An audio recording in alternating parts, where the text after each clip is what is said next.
지금까지 수익금액에 포함되지 않는 기준과 수익금액을 분산하는 방법을 살펴보았는데요.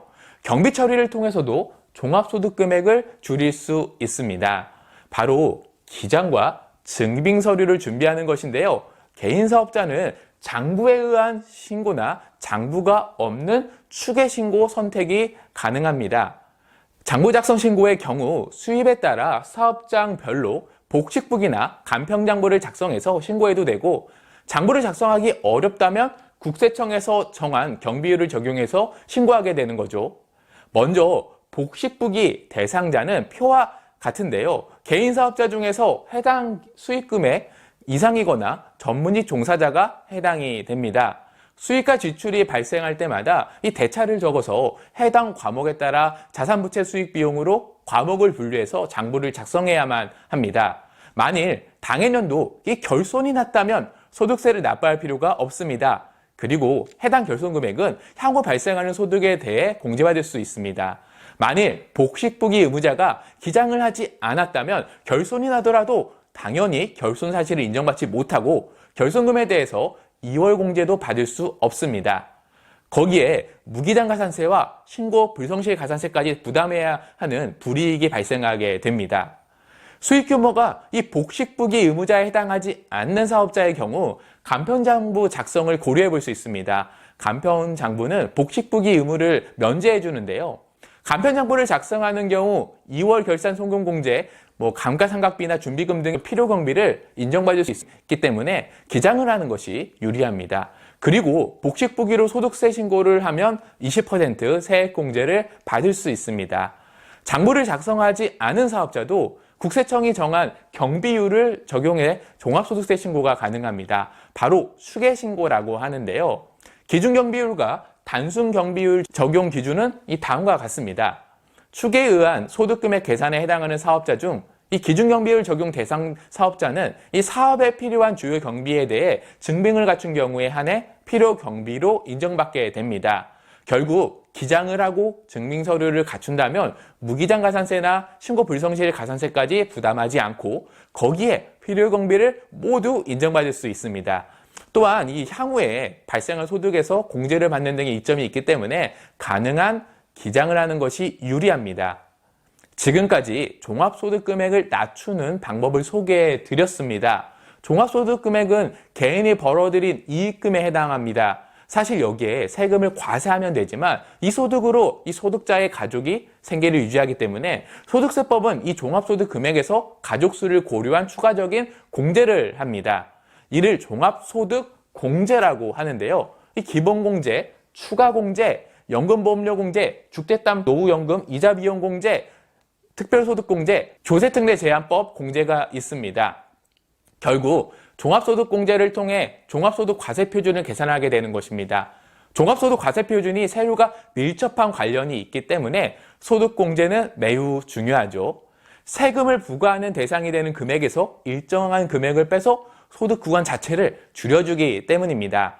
다섯 번째 절세 전략은 결국 소득공제 상품인 노란우산공제를 활용하는 것입니다. 노란우산공제는 사업주가 사업에 실패하더라도 최소한의 생활 안정을 보장해 줍니다. 납입원금 전액이 적립되고 그에 대해 복리이자를 적용하게 됩니다. 폐업 시 일시금이나 분할금의 형태로 돈을 받을 수 있는데요. 공제금은 법에 의한 압류, 양도, 담보 제공이 금지되어 있어서 안전하게 수급권을 보호해 줍니다. 그리고 상해로 인한 사망이나 후유장애 발생 시 2년간 최고 월 부금액의 무려 150배를 보험금으로 지급해 주는데요. 이 보험료는 중소기업 중앙회가 부담하는 무료 상해보험의 혜택까지 있습니다.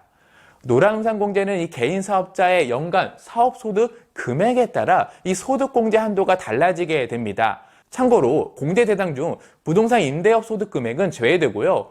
공제 금액에서 부동산 임대업 소득 비율만큼 제외된다는 점 알아두시기 바랍니다. 소득공제 한도 금액까지 나열했을 경우 예상되는 혜택 금액은 이 표를 통해 참고해 주시고요. 개인 사업자분의 이 과세표준 금액에 따라 혜택 금액은 달라지게 됩니다. 다시 종합소득세 계산 절차를 살펴보면 종합소득 금액에서 종합소득공제를 한 이후에 종합소득 과세표준이 결정되게 되면 세율을 곱해서 산출세액을 계산하게 됩니다. 그래서 산출세액이 나오게 되는데요. 세율은 국가에서 정하기 때문에 여러분들이 선택할 수 있는 방법은 크게 없습니다. 하지만 종합소득세율이 아닌 법인세율을 적용받을 수 있도록 한다면 같은 과세표준의 경우 더 낮은 세율을 적용받을 수 있는데요. 결국 5번째 절세 전략은 법인으로 전환하는 것입니다. 이 당장에 법인 전환이 부담스러우실 수도 있습니다. 하지만 개인사업자가 법인으로 전환하게 되면 6에서 45%의 소득세율이 아닌 10에서 25%의 법인세율을 적용받을 수 있습니다. 그리고 대표의 급여나 퇴직금도 비용으로 처리되어서 소득분산도 가능해집니다. 개인사업자일 경우, 법인일 경우에 세금 차이입니다. 만일 과세표준이 6억 원이라면 개인사업자와 법인사업자 중 누가 유리할까요? 개인사업자의 경우 42%의 세율 구간인 반면에 법인사업자라면 20%의 세율 구간으로 이 차이가 발생하게 됩니다. 물론 법인 전환이 무조건 좋다고 볼 수 없습니다. 자금 사용이 제한적이고 지출 증빙이 더 까다롭기도 합니다. 개인 사업자가 나을지 법인 전환이 나을지는 반드시 전문가와 상담하셔서 올바른 의사결정을 하시기 바랍니다. 지금까지 수익 금액에서 필요 경비를 제외해서 종합소득 금액을 구하고 여기에 소득공제를 해서 과세표준을 산출하였습니다. 그리고 세율을 곱해서 산출세액이 계산되었습니다. 마지막으로 이 산출세액 중 일부 공제나 감면받는 금액이 있습니다. 이를 세액공제, 세액감면이라고 합니다.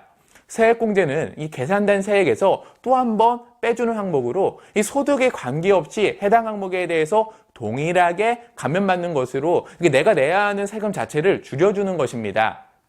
결국 산출세액에서 세액공제나 감면을 받게 되면 이 납부세액이나 환급세액이 결정되게 되는 것입니다.